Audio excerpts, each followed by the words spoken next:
share, and be heard. Youth for Truth. Youth for Truth. Yes! Time to shine, youngsters! Saloobin at mga opinyon, sentiments at beliefs ng bagong henerasyon. Youth for Truth. Youth for Truth. Show that right attitude and slay. Pag-usapan natin anything na may feels at malapit sa puso nyo. Youth for Truth. Youth for Truth. Dito sa Radyo Pilipinas, 738 AM. Isang maligaya at masaganang bagong taon sa ating mga kayuth at sa iyo, Nicole. 2021 na at naway naging maayos at ligtas ang pagsalubong ng lahat sa bagong taon. Noong nakaraang Biyernes ay natunghayan ninyo ang pagbibigay-pugay natin sa mga humarap at patuloy na lumalaban sa COVID-19 pandemic. Pero ngayong gabi, ano ba ang matutunghayan ng ating mga taga-subaybay, Nicole? Direk, hindi pa rin natatapos ang ating pasasalamat at pagsaludo.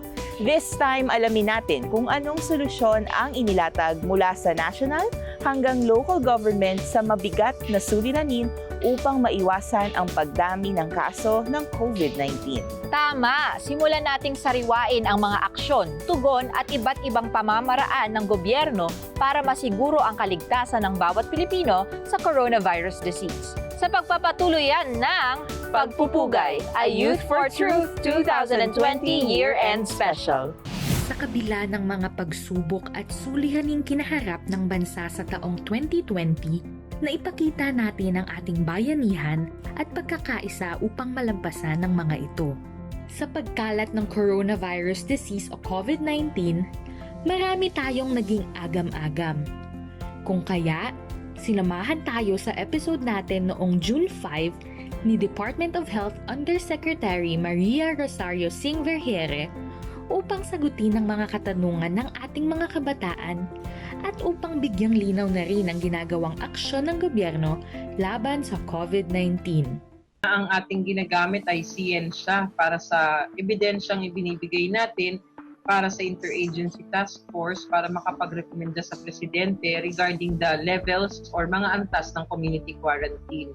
So nung tayo ay nakapagbigay ng rekomendasyon sa IATF para dito sa pag-shift sa GCQ, gumamit tayo ng mga indicators. Dalawa ang indicators na ginamit natin, yung case doubling time at saka yung ating critical care utilization rate. Yung case doubling time natin, ito yung panahon na nagdodoble ang numero ng kaso sa bansa.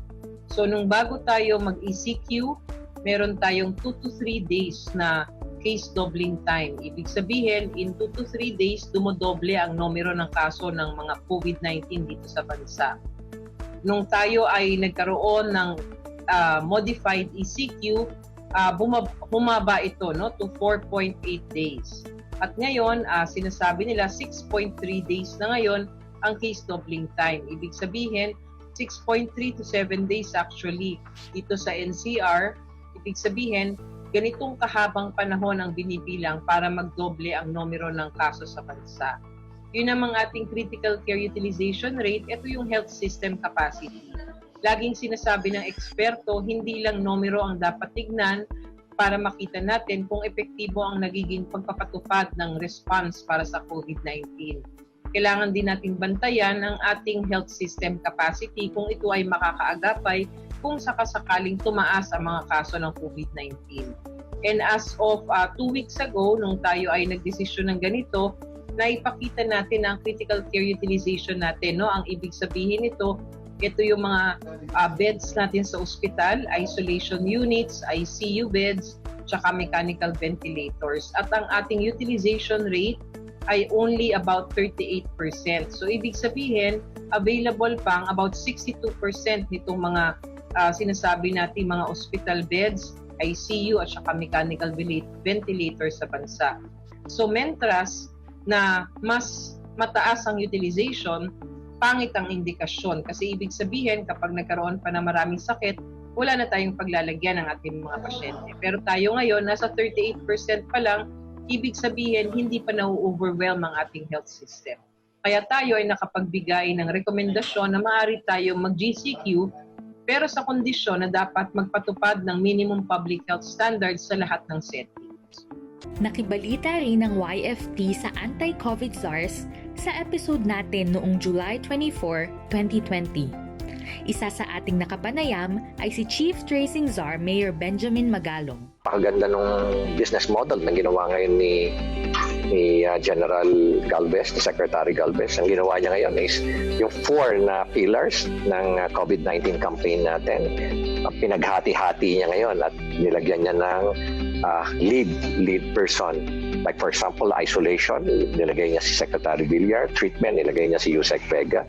Si Sec Vince naman sa testing, and at the same time, ako naman sa contact tracing.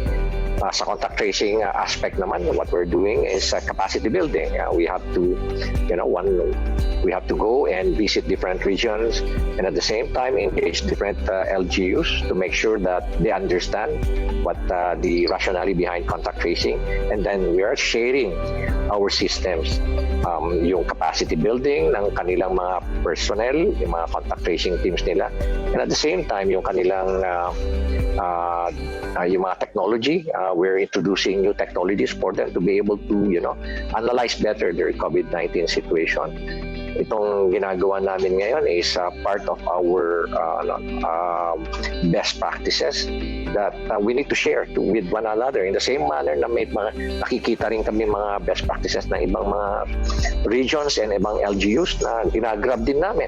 Like for example, yung sinabi ni Mayor Richard Gomez na meron siyang system of contact tracing. You are using QR codes. Now, we are now engaging Mayor Gomez para makuha namin yung kanyang sistema doon so that we can integrate it in the system and then share it with the other local government units. So yun ngayon ang direction natin, raise awareness and at the same time use a benchmark. Meron tayong benchmark ngayon na for urban setting, dapat ang nako-contact trace mo na high risk. High risk, we're talking about the high risk na nako-contact trace mo should be 30 to 37.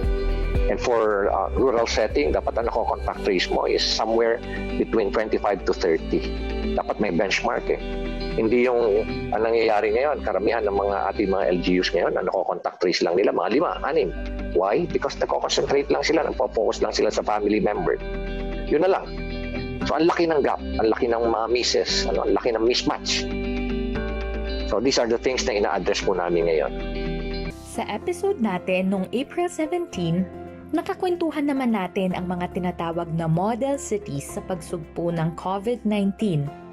Ibinahagi ni Marikina City Mayor Marcy Chodoro ang kanilang mga estratehiya at pulisiya para masigurong ligtas ang lokalidad. Response natin sa hamon ng COVID-19. Alam natin na ito ay isang health problem at meron nga tayong pandemic na nararanasan. Kaya tayo ang pinopropose at ginagawa natin ay yung testing dito sa lungsod ng Marikina. Bago pa man itayo yung testing center dito sa Marikina, kami ay nakikipag-ugnayan sa RITM, sa DOH para mas marami tayong matest na mga PUIs, PUMs para sa ganon mabigay natin agad yung kinakailangan supportive treatment. At matapos maibigay yung supportive treatment ay ang pinaka-importante ay yung ma-isolate siya at hindi na makahawa pa ng iba sa pamilya niya, sa komunidad niya o kaya sa lugar na kung saan siya nagtatrabaho. Inactivate natin yung ating mga barangay health emergency response team o yung BERT na tinatawag para sila ang magsagawa ng contact tracing. Naging very effective ang ating contact tracing dahil very cooperative ang ating mga kababayan dito sa Marikina. Dala na marahil ng disiplinang meron sila na ang iniisip, hindi lang yung sarili, kasama na yung kapwa doon sa kanilang iniisip at hindi ayaw nilang sila ay maging abala o perwisyo pa sa iba. Meron tayong mga social amelioration program para doon sa mga displaced workers natin. Pangunahin na yung ating mga drivers ng mga public utility vehicles, yung ating mga manggagawa sa shoe industry. Ito, tinutulungan natin at yung mga mall workers na daily wage earner.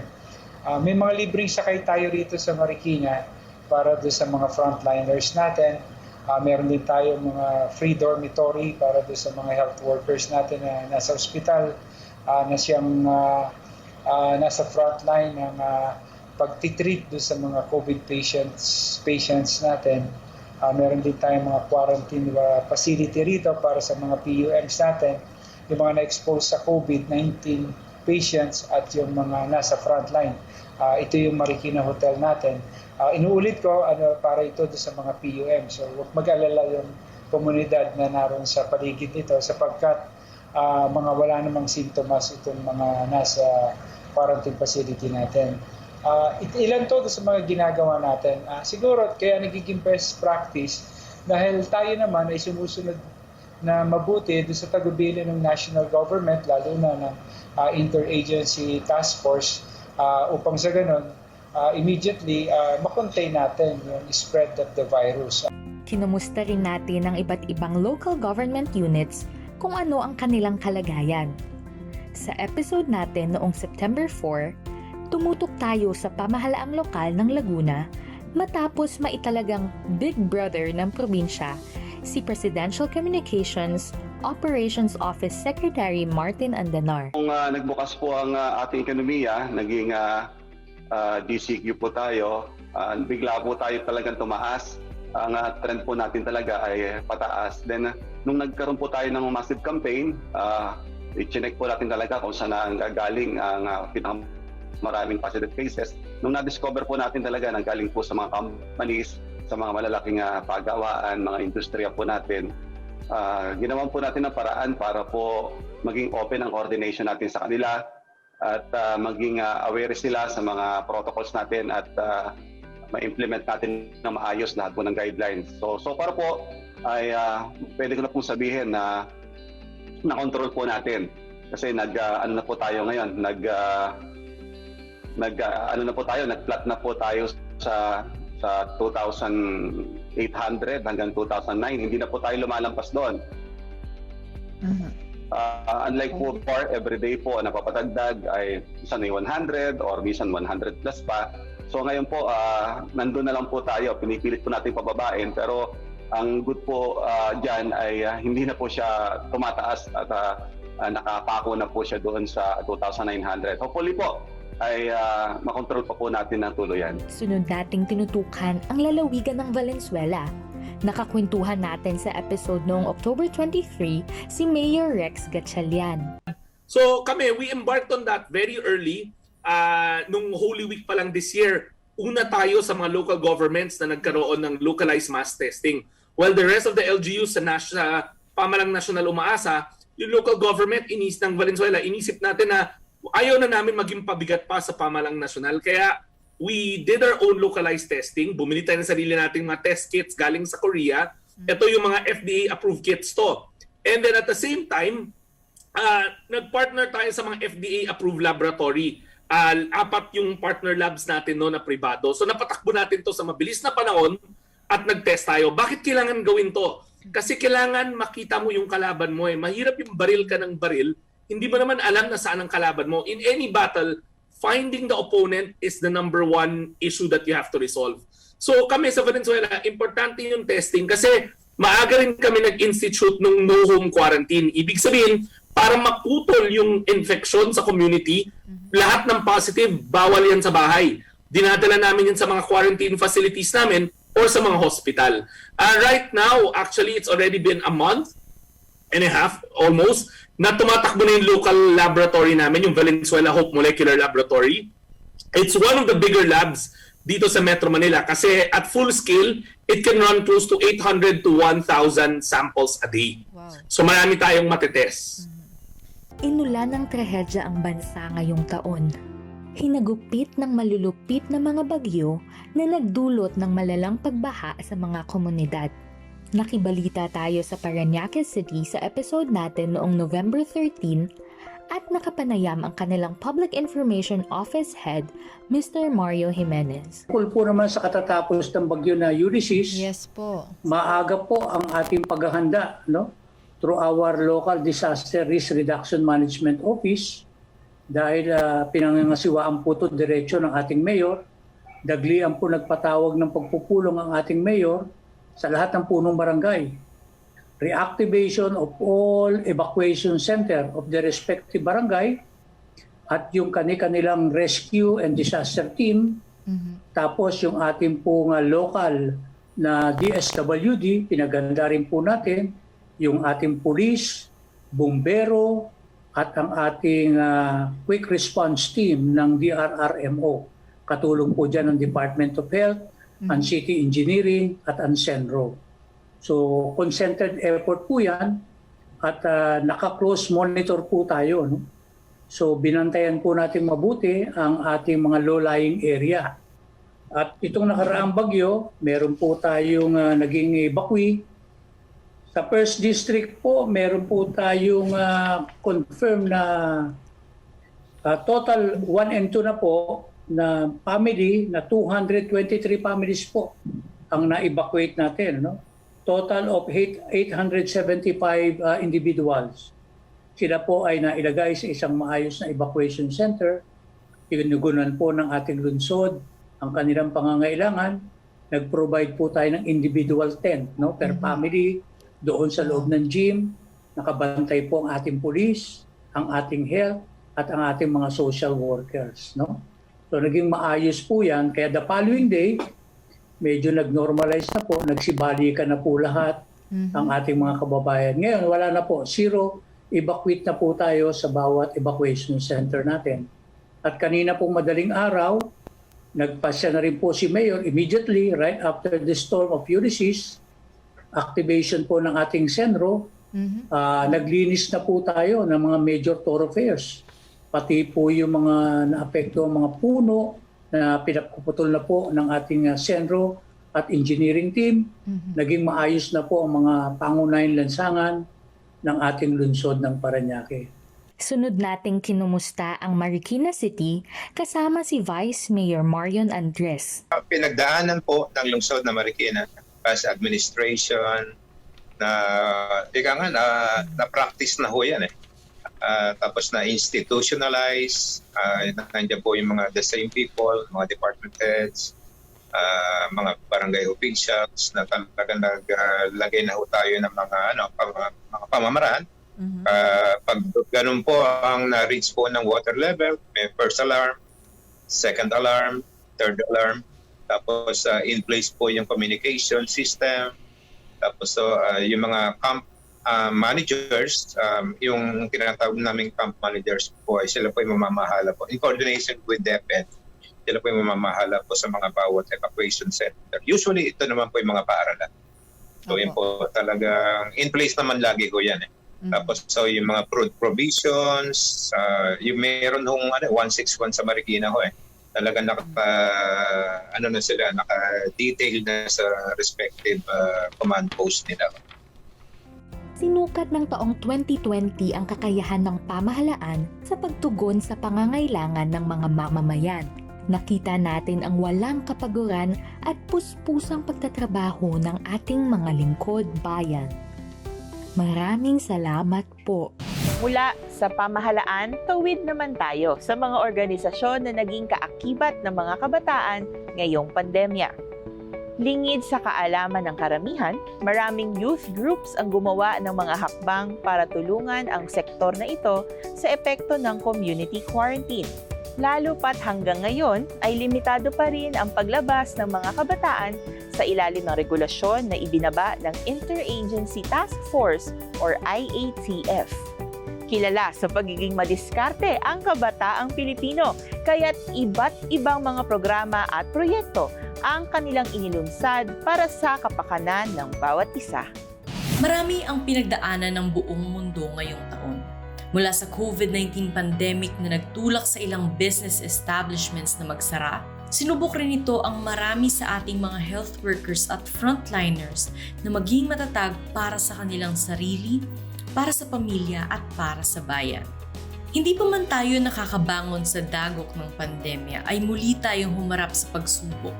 Ang pagdating ng dalawang magkasunod na bagyo, ang Super Typhoon Rolly at ang bagyong Ulysses na nagpabigat at mas sumubok sa katatagan nating mga Pilipino. Sa pagkakataong ito, pinatunayan ng mga kabataan ngayong 2020 na sa panahon ng pangangailangan, sila ay maaasahan. Naging bisita natin sa programa nitong huling quarter ng taon sina Valenzuela SK Federation President, Councilor Ezekiel Goyong Serrano, Parañaque SK President Councilor Hannah Florenconia at Marikina SK President Jonas Reyes para sa ating LGU in Focus series kung saan ibinahagi nila ang kanilang tungkulin sa aspeto ng pagbibigay suporta sa mga kabataan sa kanilang mga lungsod.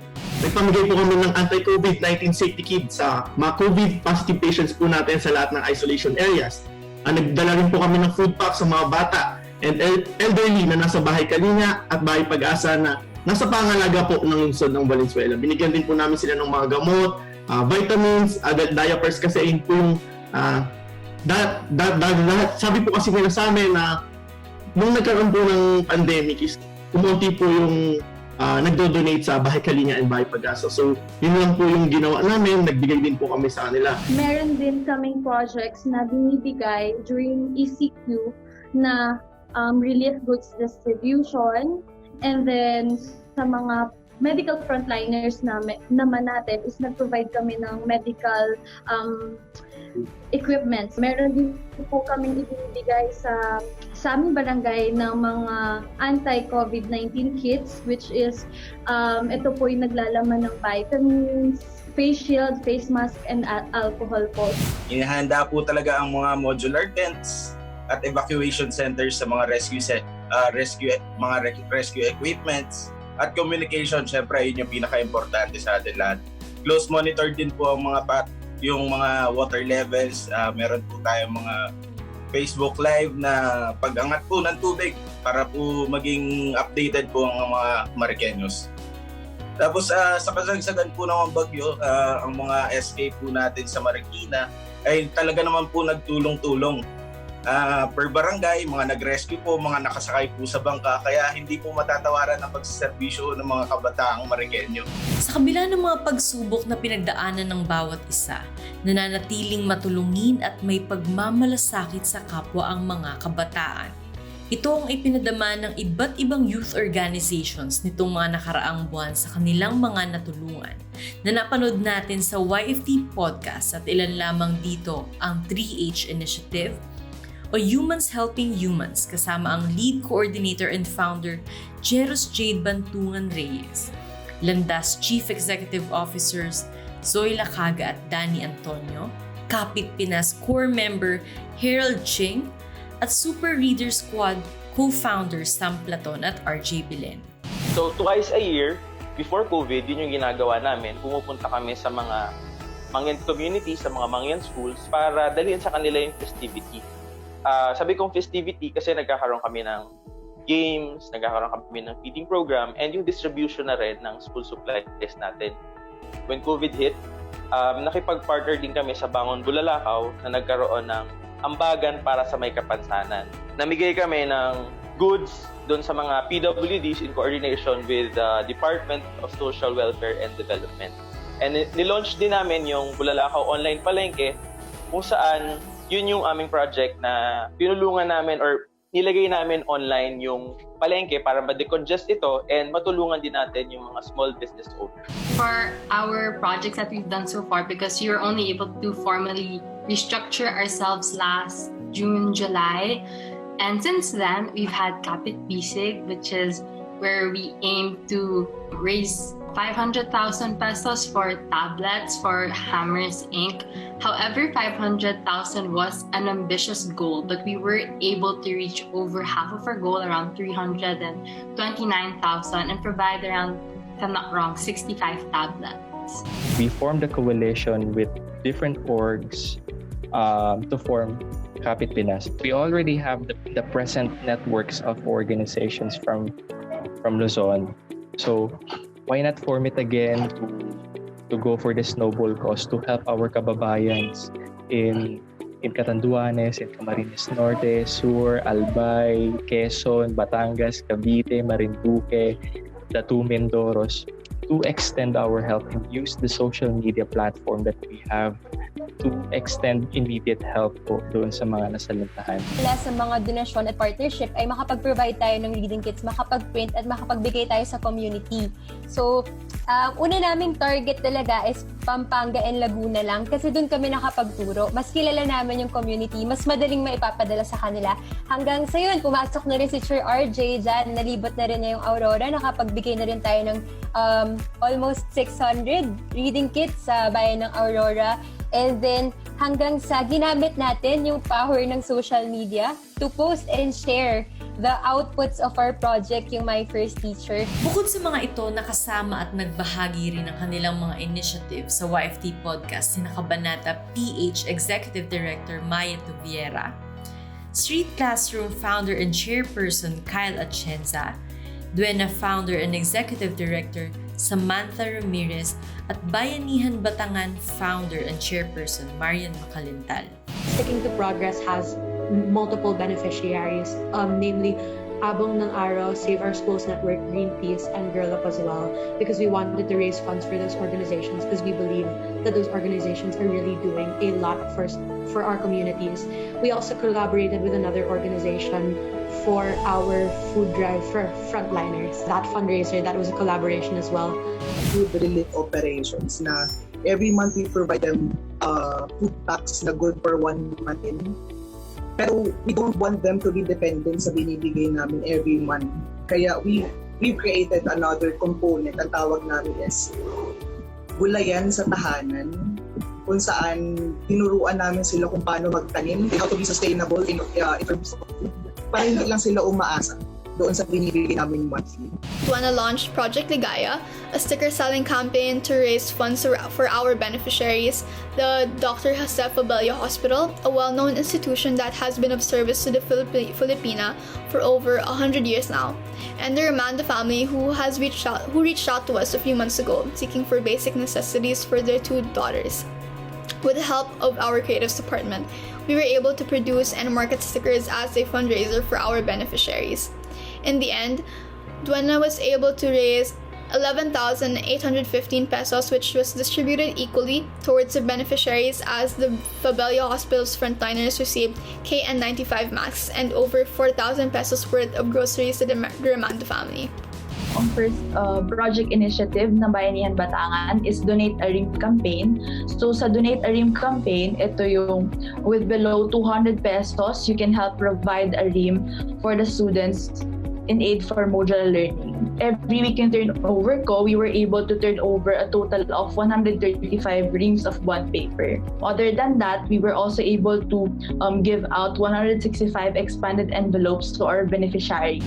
Ano man ang dahilan ng pagkakabuo ng organisasyon at pagsasama-sama, oras, pagod at emosyon ang kanilang ibinubuhos upang makatulong sa ating mga kababayan. Hindi man naging madali ang layunin na ito dahil sa quarantine restrictions, hindi ito naging hadlang sa mga kabataan na magkaisa at magbigay sa kapwa, gaya ni na Ralph Christopher Yee Porio ng COVID-19 Food Drive PH at Brianna Gingona ng Hayag Pilipinas na nakasama natin noong September 25. They could donate monetary donations, or we also accepted in-kind donations where we had pick-up points and people would send us even just like 5 pieces of sanitary napkins really would go a long way. We also decided with our most recent project, Project Lila, to partner with local small businesses. So all of that together, even these small businesses that sell 50 peso snacks, they really go a long way. And it shows because with our last project, from our goal of 50 tablets, we were able to reach 100, mostly because a majority of the donations came from these partner businesses and their profits. Because of our teamwork, we were able to distribute 91,275 meals. So in 30 days, I think we did 23 barangays in 17 cities. As for identifying sino yung pinaka-neediest, yung wala talaga makain, big shout out to AFP. Those were our volunteers. No matter who you are or what you do, kung gusto mong tumulong, we will find a way to get that work together. Patunay ang mga organisasyong ito na malaki ang naitutulong at maaaring maitulong pa anuman ang hinihingi ng panahon. At sa panibagong taon, Kapit-bisig tayong maahon sa mga suliranin na ating kinaharap at kakaharapin pa. Huwag nating kalimutan ang kasabihan mula sa ating pambansang bayani na si Dr. Jose Rizal na ang kabataan ay ang pag-asa ng bayan. Isang pagsaludo rin ang nais nating ibigay sa mga youth organizations. Maraming salamat sa inyo mga ka-youth at dahil kasama sa ating mga tungkulin na magbigay ng tamang impormasyon sa kabataan, tumatak din sa ating programa ang pagbuo ng mga special episodes na layo na magbigay linaw sa iba't ibang issue. Kabilang na dito ang mga usapin sa gender and development, women's rights at child protection. Iba't ibang special episodes ang inihandog ng Youth for Truth ngayong 2020. Iba't ibang usapin at opinyon ang napag-usapan. Sinamahan tayo ng mga ka-youth mula sa mga organisasyon, mga pangkat at individual na bumubuo sa lipunan. Sa pagbubukas pa lamang ng taong 2020 ay isa ring special episode ang pinaghandaan ng Youth for Truth. Ating nakasama ang Spirit Questor na si Nick Nangit para sa 2020 New Year Special. Simula pa lamang iyan dahil agad itong nasundan ng 2 pang special episode, ang Independence Day Special bilang pag-alala sa ating pagkamit ng kalayaan mula sa mga Espanyol at isang documentary special na pinamagatang Rizal sa makabagong panahon. Si Jose Rizal yung exemplar ng isang taong kumikilos para sa bayan pero hindi para sa pansariling interest. Bagamat siya mismo ay umunlad ng kaisipan niya, umunlad ng experience niya. Pero inalay niya lahat yun para sa bayan. At dahil dyan, minahal din siya ng bayan. Ang kabayanihan ni Gat Jose Rizal ay magsisilbing paalala pa rin sana sa atin ngayon na sa panahon na puno ng di pagkakaunawaan at alitan ay mangingibabaw pa rin ang ating pagmamahal sa ating bayan. Kagaya ng mga modern heroes natin na nasa front lines, lumalaban sa COVID-19 na walang ibang iniisip kundi ang maisalba ang kapwa nila Pilipino at maiyahon ang bayan nating Pilipinas. Saludo po kami sa inyo. Doing extraordinary things extraordinarily is heroism enough. But doing them extraordinarily well during extraordinary times is what makes heroes who are able to leave a lasting impact on the future. Ang paglabas ng bawat special episode ay naging inspirasyon upang lalo pang mapalawak ang pag-iisip ng bawat manunulat ng Youth for Truth team. Nais ng bawat isa na makapagbigay ng makabuluhang usapin at impormasyon sa lahat ng sumusubaybay sa programa. Ang mga special episodes din ay nagsilbing boses para sa iba't ibang advokasya. Ating natunghayan ang iba't ibang kwento ng ilang kabahagi ng LGBTQ sa ating Pride Month 2020 special na pinamagatan namang Tawid from Tolerance to Acceptance. It is simply an anti-discrimination bill. It aims to protect, layunin po ng SOGI Equality Bill, na bigyan ng proteksyon ang mga miyembro ng LGBT community sa loob ng workplace, sa pangapaaralan, sa pagbibigay po ng mga serbisyo mula sa pamahalaan at sa pagpasok at paggamit ng mga commercial and public establishments. Yun lang po yun. It is neither special nor privileges or special rights. It is just equal rights, the same rights that are being enjoyed by other Filipinos.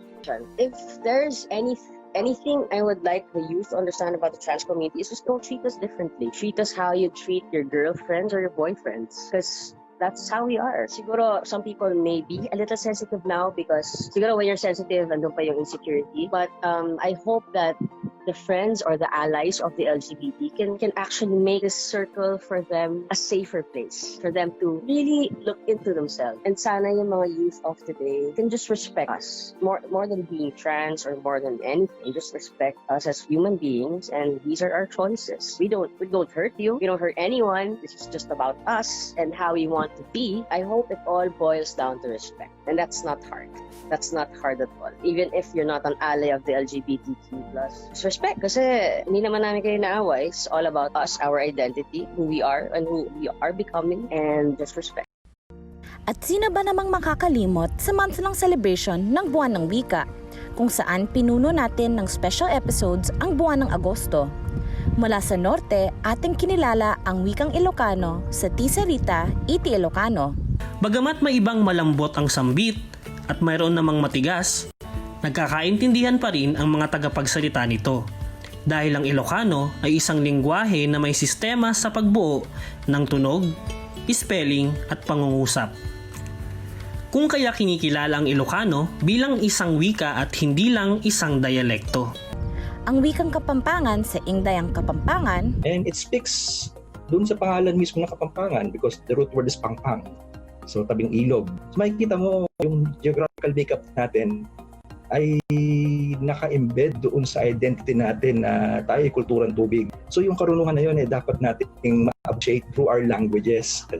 So hindi lang tayo sumingaw ang mga Kapampangan sa lupa. Kumbaga may pinanggalingan yan na makikita natin sobrang layo na ng panahon na yon na bakit yung mga ilog natin patay na, basurahan na yung ilog natin. Siguro it's a wake-up call na yung ating kultura, ating wika, panggising sa atin na yan ay bahagi ng identity mo, kaya ka tinawag na Kapampangan. Sabay naman nating kinilala ang wikang Bicol at Waray sa lengguaheng Bicol, Waray nga pinulonga. The Bicol languages are a group of Central Philippine languages. Ang spelling niya ay Bicol kung patungkol sa wika. So B-I-K-O-L, Bicol. That's the Bicol language. When we are referring naman to the place, ang spelling niya ay C, according to the Spanish spelling. At ang kaintindi kahiligay nun, kasabot kag Bisaya sa pagsasara ng buwan ng wika. Ang sariling atin ay uunahin kasi that will give you the benefit na you could be proud of yourself na ikaw ay isang Pilipino naghahanda at kumakain ng pagkain Pilipino. Iba't ibang specials din ang inilaan para sa mga pagsisikap na ginagawa upang kalabanin ang pandemyang dulot ng COVID-19. Nariyan ang Bayanihan sa Laguna, Kabataang Aware, Ingat sa Post and Share, My Quarantine Story, Youth's Takeaway from the Pandemic, din ng National Mental Health Week ang Kamusta Ka? Una is, of course, wag mag-open ng mga email po na hindi nyo kilala or from mga strangers. Next po is make sure po that yung mga devices nyo and everything is up to date. Next is to use strong password. So yun, para hindi tayo ma-hack or to lessen yung mga cyber threats po sa atin. Kasama na rin po dito yung paggamit ng two-factor authentication para po sa mga online transactions natin para mas maging secure po. Yung mga links po na medyo strange looking, wag pansinin yon at wag i-click kasi baka may mga kasama mga virus po yon. Also yung mga unsecured po na mga wifi, wag po natin iwasan po natin yon. Tapos para to keep also our system safe, we have to back up yung data natin regularly. The one thing that I really learned during this pandemic, during this quarantine, is that everything may change. Not everything is constant and anything can happen in the next second, but your faith or my faith is always steady and God is always there for me.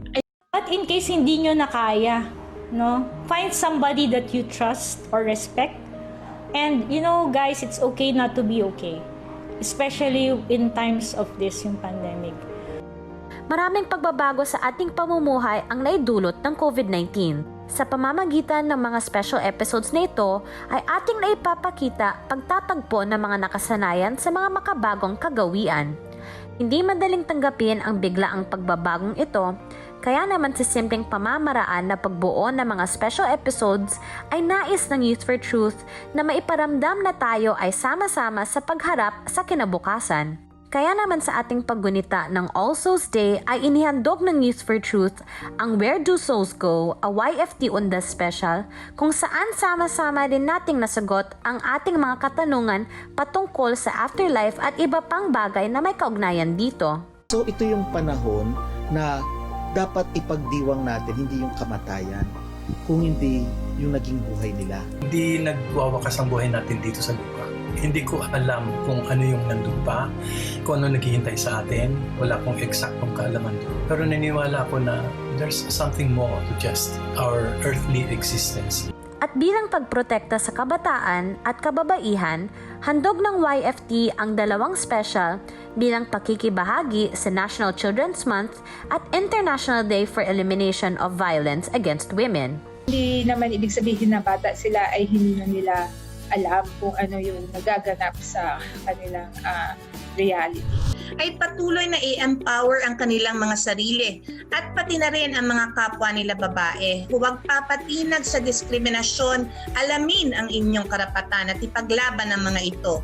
Sa mga biktima ng VAW, huwag po matakot at magsumbong at lumapit sa kinauukulan para mapanagot ang mga salarin. Sa mga kabataan, naway maging bahagi kayo ng aming advokasya laban sa VAW, gamitin ang pagiging woke para maging mulat sa mga issue ukol sa mga kababaihan. Gamitin ang digital means para ma-promote ang isang komunidad na malaya sa karahasan o sabi nga natin, para sa isang VAW-free PH. Ang taong 2020 ay puno ng pagsubok para sa bawat isa. Sa pagtatapos ng taong 2020 at pagbubukas ng 2021, patuloy na maghahatid ng impormasyon ang Youth for Truth. Sa kabila ng pandemya ay hangad namin ang patuloy na mapalawak ang kaalaman ng bawat isa, kaya naman asahan ninyo na walang patid naming ihahatid ang mga usapin na makapagbibigay ng impormasyon at pangunawa mula iyan sa mga special episodes ng Youth for Truth. Ngayon naman, magtungo tayo sa isa sa pinakamahalagang aspeto ng ating programa, ang pagbibigay pugay sa ating mga youth correspondents sa buong bansa na naging katuwang natin sa paglalahad ng tamang impormasyon at mga kaganapan sa kanilang mga lugar. Pakinggan natin ang kanilang kwento ng inspirasyon at ang kanilang naging hamon sa taong 2020. Ano rin kaya ang kanilang inaasahang maabot sa pagpasok ng taong 2021? Kasama ng Youth for Truth ang mga youth correspondents sa paggunita ng nakalipas na taon at pagtanaw sa taon na paparating. Ating pakinggan kung ano nga ba ang kanilang pinagpapasalamat sa taong 2020 at ano ang kanilang inaasahan sa taong 2021. Hi mga ka-youth! Happy New Year sa inyong lahat! Ako nga pala si ka-youth Sarah mula sa Butuan City. At ngayon ay ibabahagi ko sa inyong lahat kung ano ang pinagpapasalamat ko sa taong 2020. Isa na dito ay ang pagiging buo ng aking pamilya at ang pagiging healthy naming lahat. At syempre, sa lahat na rin ng blessings at opportunities, isa na dito ay ang pagiging bahagi ko sa programang Youth for Truth.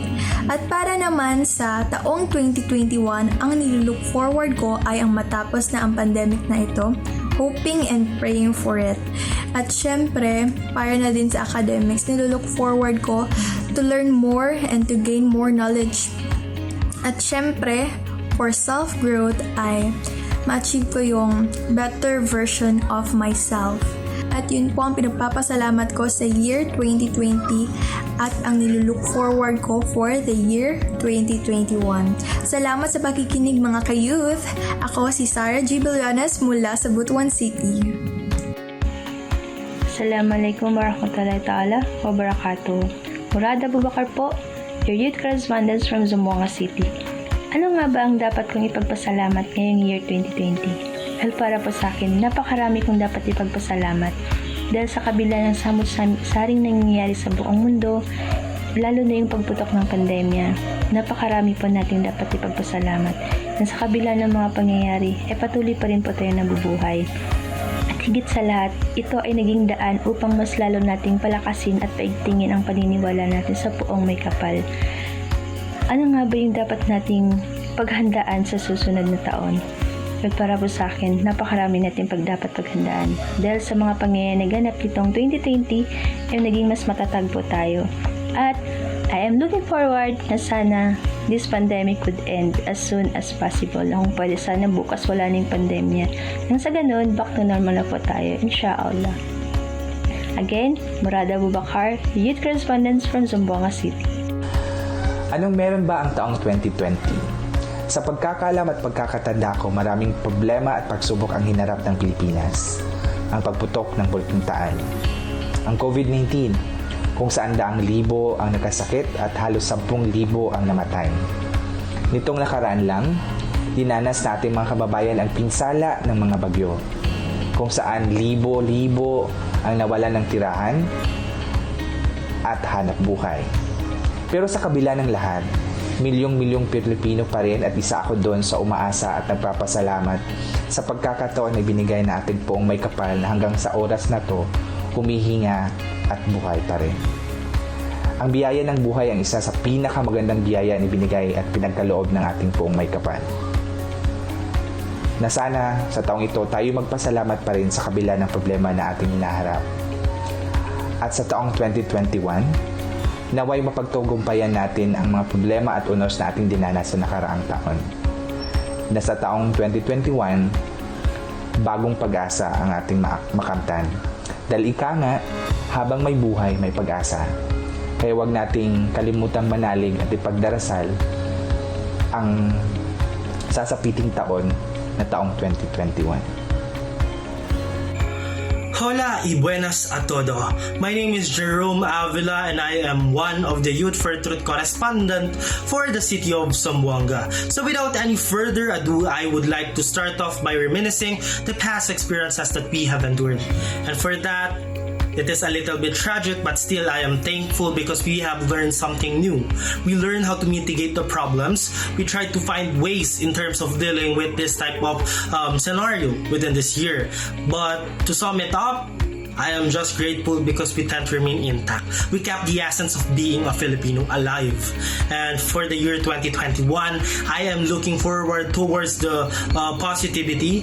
I tend to remain optimistic with the things that will transpire for this upcoming year. Once again, this is Jerome Avila and I am one of the Youth for Truth correspondent coming from the city of Zamboanga. Thank you and have a great afternoon. 2020 has been the most challenging year for me. Siyempre, kontrolado ang galaw natin dahil sa banta ng COVID-19. But despite the risk, I still have to perform my duties and responsibilities as SK chairperson and adopt sa mga adjustments lalo na sa online learning. Still thankful kasi kasama ko ang pamilya ko and privileged pa rin dahil patuloy ang trabaho, ang pag-aaral at naging bahagi pa ako ng Youth for Truth family. And of course, we'll end the year na healthy, may genuine happiness and peace of mind.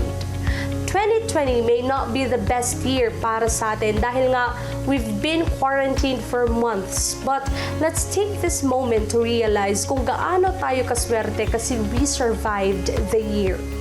For year 2021, sana matapos na ang problema natin sa COVID-19 so we can go out without fear. Aside from that, I hope na dami pa ang mga tao who would choose generosity, love, and peace over chaos.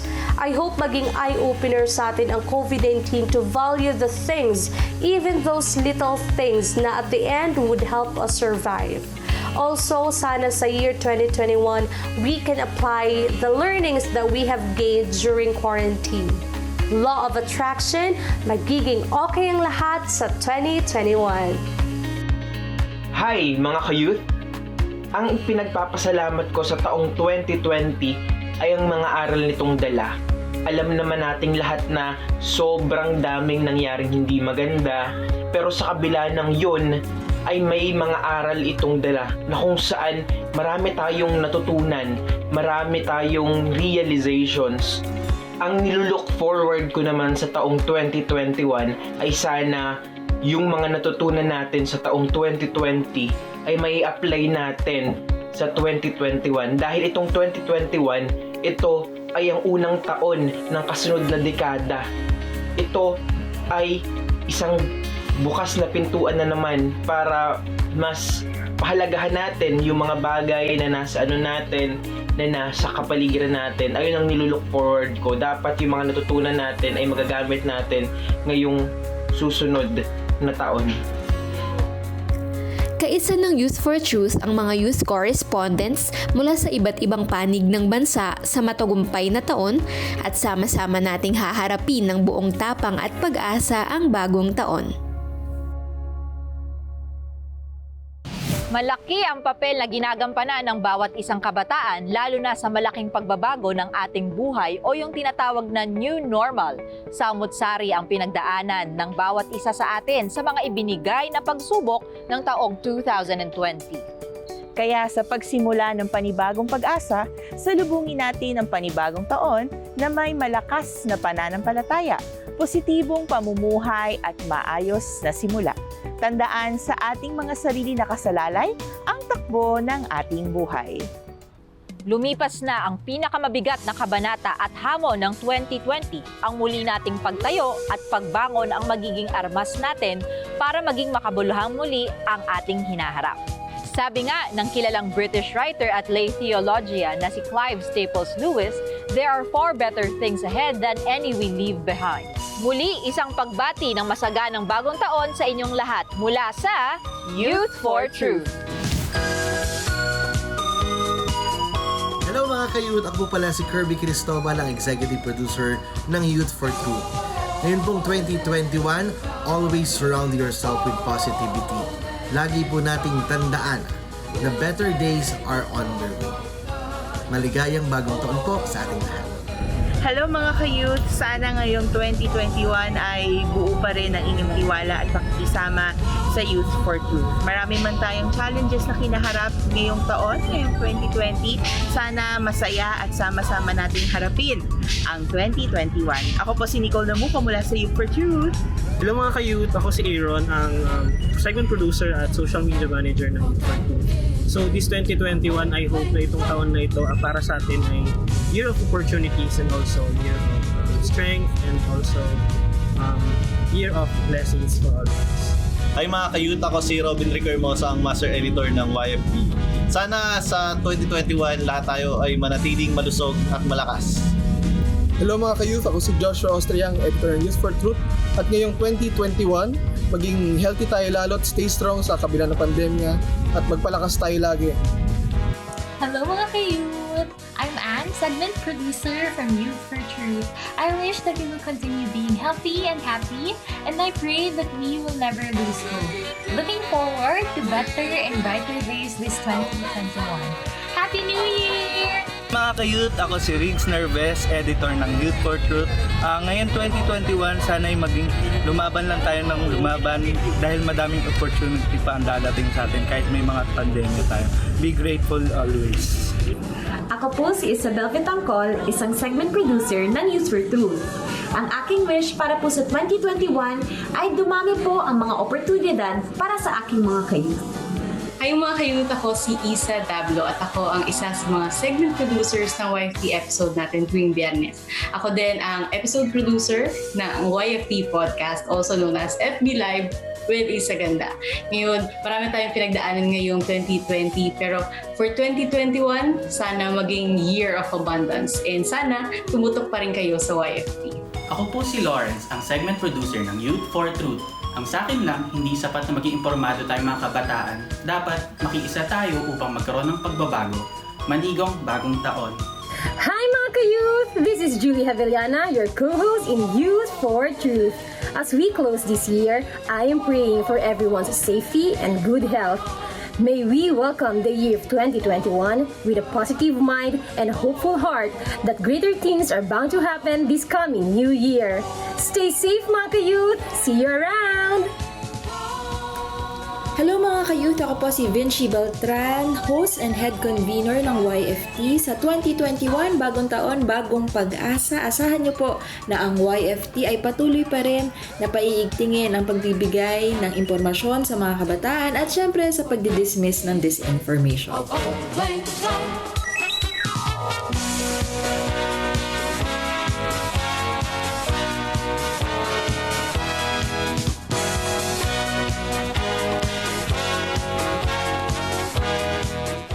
Hindi lang puro hugot. Youth for Truth will lead you to the GOAT. Greatest of all time. Achieve! Life goals na on fleek. Youth for Truth. Youth for Truth on Radyo Pilipinas 738 AM.